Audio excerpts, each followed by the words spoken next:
limitar la comprensión de las metodologías, como ustedes llamó, fascistas, a la represión, el crimen político, la persecución, el encarcelamiento y nada más. Eso es.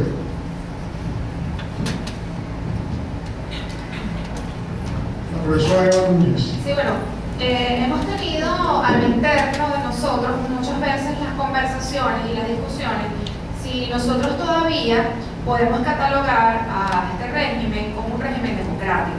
Porque lo que pareciera que queda de democracia es que hay unas elecciones, hay partidos, pero como no está muy clara si esas elecciones pues realmente responden a la voluntad popular, entonces siempre ha surgido, con otros ponentes que hemos tenido, la pregunta si podemos seguir llamando a esto una democracia o es una neodemocracia caracterizada con totalitarismo, si eso existe. Porque pareciera que a la gente le da temor decir que hay gente que lo dice, pero no sé si es lo más adecuado decir que estamos en una dictadura, porque como hay elecciones, entonces hay como una mezcla, ¿no? Entonces yo quería aprovechar la oportunidad que lo tenemos aquí para que nos aclare esos términos y cuál es su posición al respecto, si nosotros todavía podemos calificar a este gobierno como una democracia. Igualmente, si puede ampliar algo en relación a los términos semitismo, judaísmo,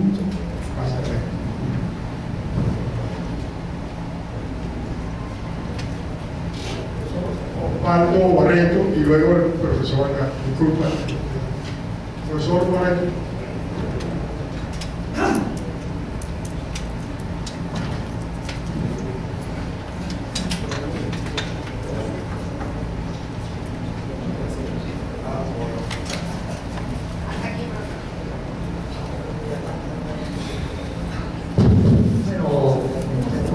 Tiempo, lo prescindo de lo que quisiera decir en honor a Petro Werner, ha hecho una exposición en homenaje a su fama, excelente su cosa, pero al desembocar en el asunto propiamente dicho, como quiera que él enfoque de la situación partiendo del fascismo, escamoteó quizás el problema fundamental que es el que acaban de plantear ellos. ¿Qué relación existe? ¿Cuál es la especificidad de esta dictadura o como se le quiera llamar respecto a todo lo otro? El aspecto es el democrático que tiene. Hay un antecedente que usted ni siquiera mencionó y no tenía por qué hacerlo, que es el antecedente chileno. Por primera vez se planteó en Chile las posibilidades de llegar al socialismo por una vía pacífica. Y eso fue lo que está tratando de hacer Chávez, o lo que intentó hacerlo, y hasta cierto punto lo había logrado hasta ahora, ganando 17 elecciones de las 18 que hizo, ¿no? Bueno, ahora el problema que tenemos concretamente es lo siguiente. ¿Puede seguir este gobierno ese modelo? ¿Podemos seguir esperando las elecciones?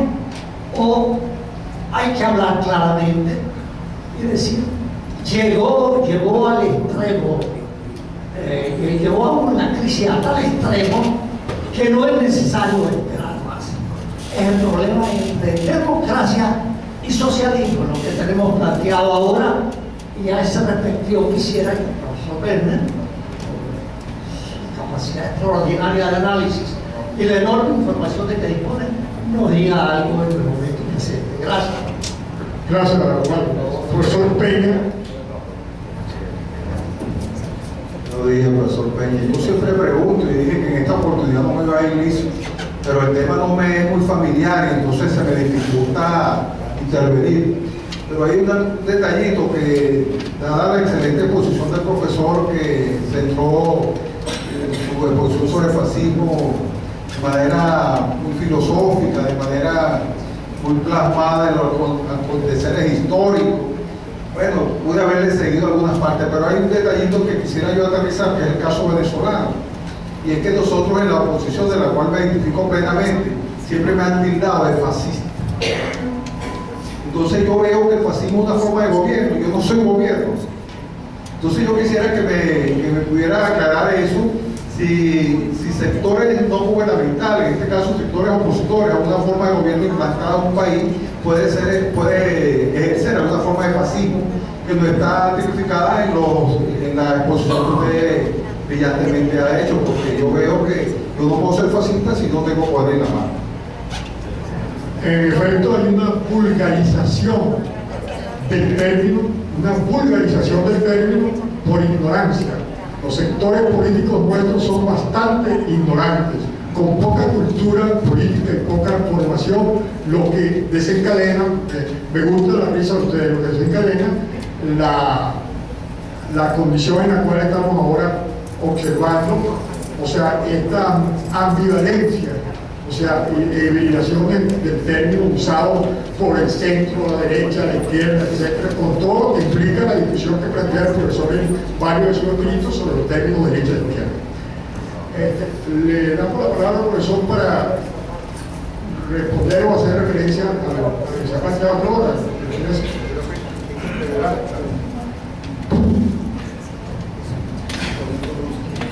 Bueno,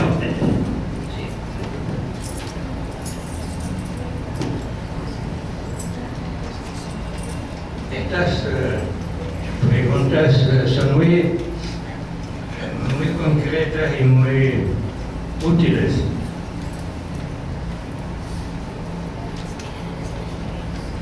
Mezclando un poco los temas, combinando los dos, yo diría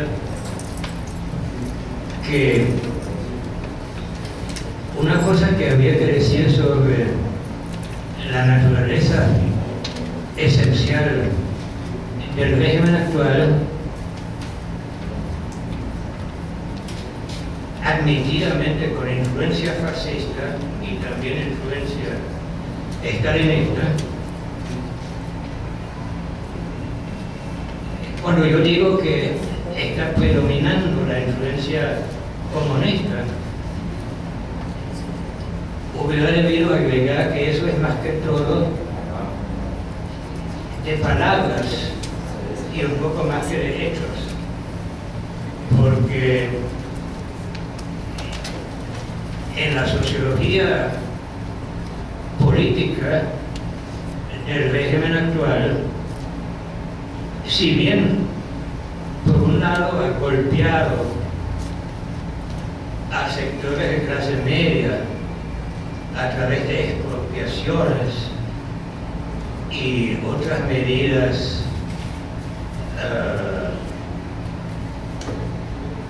de tipo izquierdista, por el otro lado es un régimen muy sumiso ante algunos sectores oligárquicos venezolanos. En este gobierno hay altos financistas que se están enriqueciendo más que nunca y que están sumamente satisfechos con el régimen, que tienen acceso sin duda a las alturas del poder y que ayudan a determinar políticas importantes. La boliburguesía, una clase burguesa nueva, formada al calor de este régimen. En algunos países la llaman, Frantz Fanon la llamaba burguesía burocrática, característica de los países del tercer mundo bajo mando autoritario. Hace décadas Frantz Fanon previó esos fenómenos. La existencia de esas oligarquías que se enriquecen privadamente al calor del régimen, de verdad les da objetivamente un carácter fascista más que comunista. Aunque hablen comunistamente, están actuando fascistamente cuando de hecho sirven a los propósitos de oligarquías financieras, antisociales, desmedidamente egoístas, corruptas, como algunos sectores de la llamada boliburguesía. Por eso es tan difícil decir si es más comunista o más fascista. Siempre hay que volver a eso, que tener algo de ambos. La intención forzada va en una dirección y la realización práctica en otra. Este es un gobierno que prometió ser antiimperialista más que ninguno,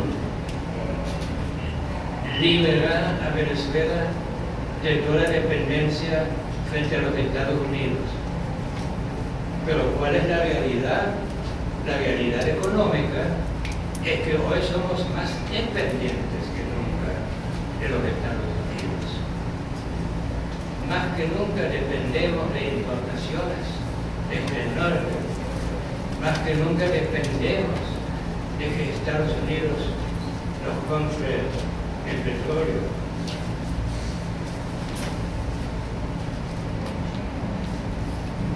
Este régimen ha querido ser nacional revolucionario, tercermundista, pero las erradas políticas económicas de expropiaciones inapropiadas, expropiando lo productivo y después arruinando lo expropiado por la burocratización y el mal manejo, ha destruido el aparato productivo del país, lo ha debilitado y nos ha retrotraído a una condición mucho más dependiente que hace 15 años, dependiente más que hace 15 años de importaciones, con menos producción propia, con menos diversificación económica interna. Todo eso es derechista, va en la dirección del fascismo, más que en la dirección del socialismo. Así que no se sale de la duda. ¿Qué se puede decir además de parcialmente fascista, parcialmente socialista? En cuanto a la pregunta de la profesora sobre si yo creo que el actual régimen venezolano todavía cabe dentro de la definición de democrático, aunque sea democracia imperfecta, yo creo que ya no. Yo creo que el contenido democrático ha quedado reducido hasta tal punto que ya es de hecho inexistente. Hay un formalismo democrático. Pero ¿cómo va a haber democracia cuando todos los poderes están concentrados en uno solo? No hay judicatura independiente. Todos los jueces nombrados a dedo, irremovibles si no sentencian como Miraflores quiere que lo hagan. Un poder electoral sumiso. Todos los poderes sumisos. Ventajismo increíble en la Asamblea Nacional, sofocamiento sucesivo de la prensa libre. Yo creo que ya eso, aunque se conserven algunas fórmulas utilizadas en la democracia, ya no es democracia, es un autoritarismo que yo también vacilo en llamar dictadura, así pelado, porque la dictadura, sin más, es el modelo perijimenista, estrasnista, somocista. Estos han inventado algo nuevo, es un autoritarismo, es un despotismo, si se quiere, que se disfraza parcialmente de demócrata, utiliza algunos mecanismos aparentemente democráticos, pero solo con el propósito de fortalecer el autoritarismo y el centralismo en el ejercicio del poder.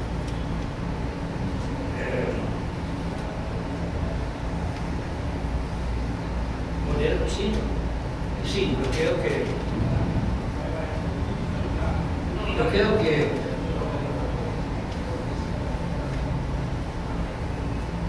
yo dudo que el gobierno venezolano, incluso no sé cuál será el círculo que más influye en el presidente Nicolás Maduro. Y yo creo que no tienen muy claro si vamos hacia China o simplemente hacia la seguida de la línea a Cuba. Cuba misma va o quisiera ir aparentemente hacia el modelo chino.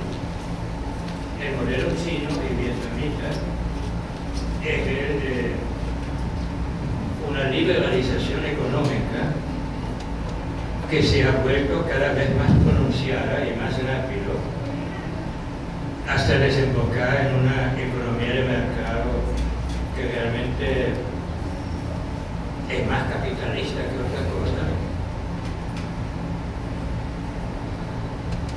pero conservando un sector público, económico considerable, algunas reminiscencias de planificación y sobre todo en lo político ninguna concesión. En lo político se mantiene el partido único y el gobierno cabalmente autoritario. Esto me lleva a un punto que no mencioné durante mi exposición.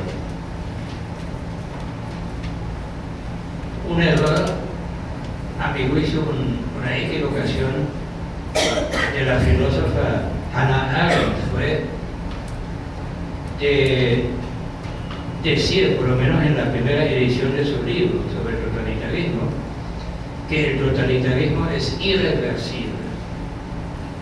Una vez que se ha vuelto pleno, no hay camino atrás, no hay cómo desmontarlo, excepto destruyéndolo. La conclusión que se saca de esta aparente afirmación de Hannah Arendt es muy peligrosa. En medio de la Guerra Fría, esto parecía fortalecer la tesis de los halcones más extremos, que decían, como el comunismo soviético es irreversible, hay que tirarle la bomba atómica, hay que destrozar. Ella misma se dio cuenta de su equivocación, de la forma errónea en que se podía interpretar sus tesis. Y ella misma, luego de haber publicado el libro famoso, en otros escritos admitió que en la Unión Soviética, después de la muerte de Stalin, sí aparecía síntomas de liberalización política que parecían indicar que, contrariamente a lo que ella había pensado, el totalitarismo sí puede convertirse en algo más blando, en un mero autoritarismo, como sucedió en los países socialistas o comunistas de Europa del Este. Con excepción quizás de Rumanía, los demás, en los últimos años del sistema, fueron dando pasos hacia una liberalización no solo económica, parcial, sino también política.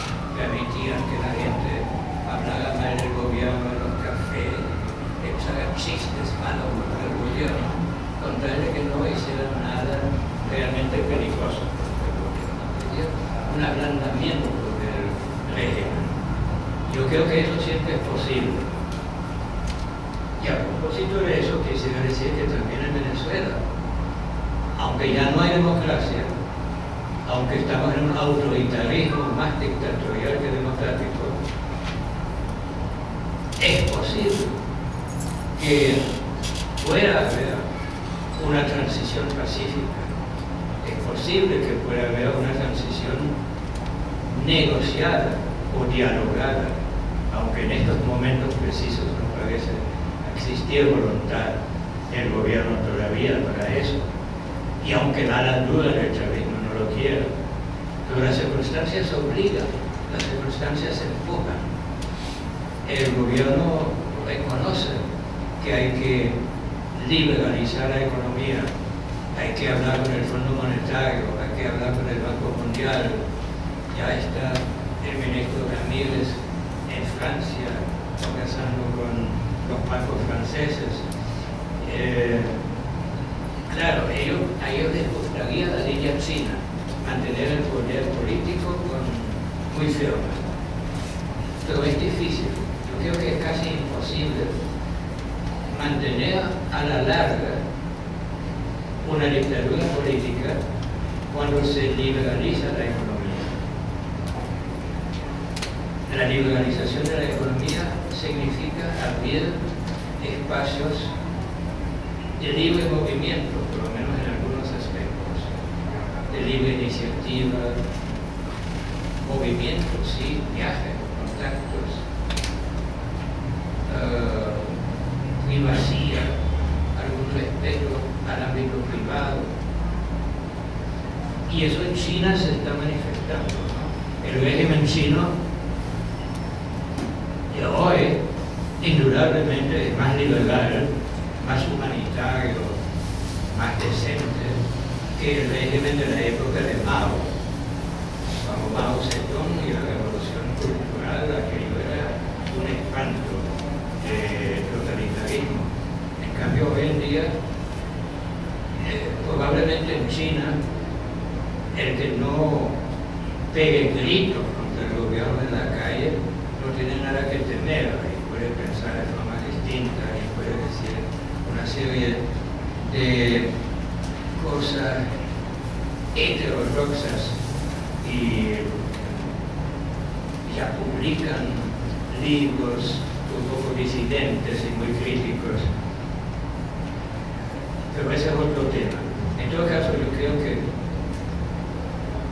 una evolución gradual es posible, aunque muchos de los que están hoy en la calle defendiendo a capa y espada la tesis de la salida deberían recapitular un poco. Yo creo que es importante que ellos estén en la calle, yo creo que es importante que haya manifestaciones.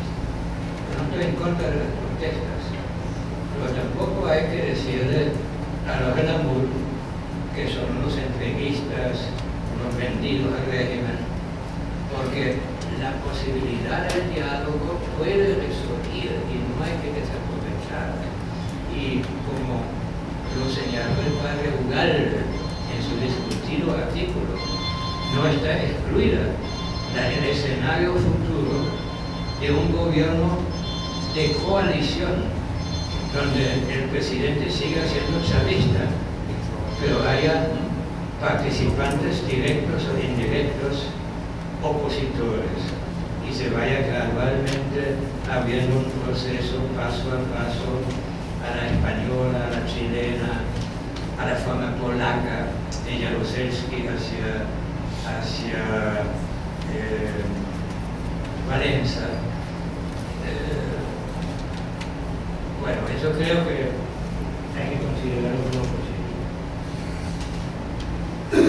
Incluso en Chile, que con razón la mencionó Pablo Barreto como de particular interés para nosotros, ha habido esa transición pacífica con el propio Pinochet, aceptando una constitución que significaba su salida del poder y un retorno a la democracia política bajo condiciones de impunidad, etc.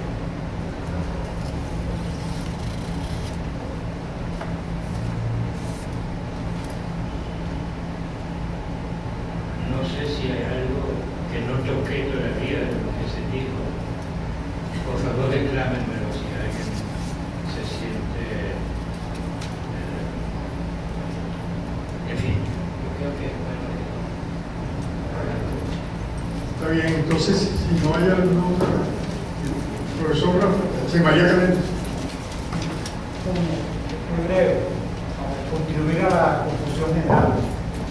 Sí, yo Creo que estamos frente a un régimen de clarísima vocación totalitaria, pero en un momento histórico internacional con un origen electoral que no puede olvidarse y con un país que resiste.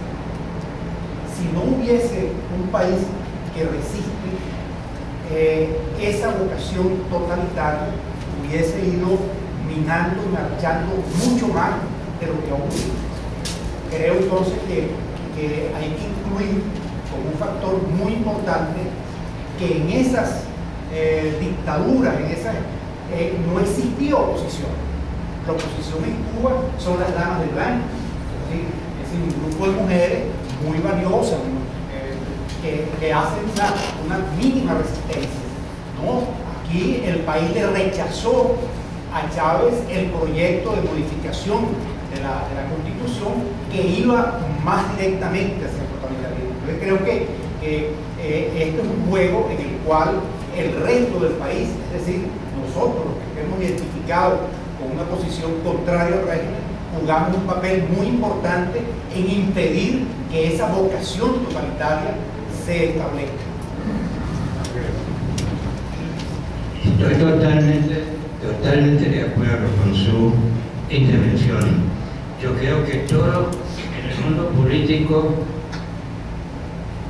en el mundo real y realista de las relaciones políticas, sociales y económicas, todo obedece a correlaciones de fuerza.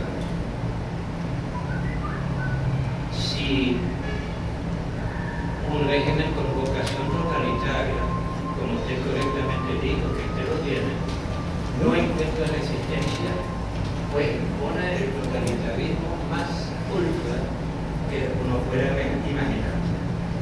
La razón por la cual esto no ha sucedido aquí es, como bien lo dice usted, que ha habido desde el primer momento resistencia, oposición muy efectiva, inicialmente centrada en las clases media y alta, pero que ahora últimamente está ganando más y más fuerza popular en las clases populares, y además la presión de las circunstancias.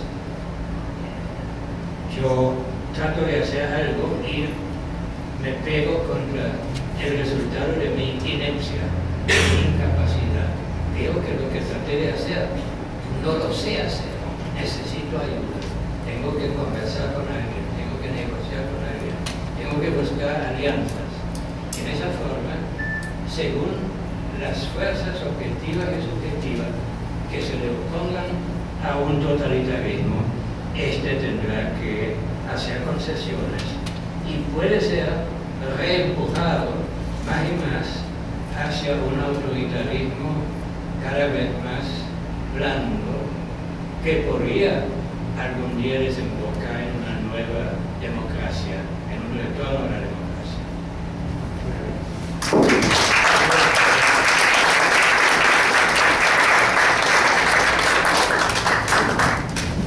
Muchas gracias de nuevo, profesor, por su valioso aporte a este evento. Quedan todos pendientes.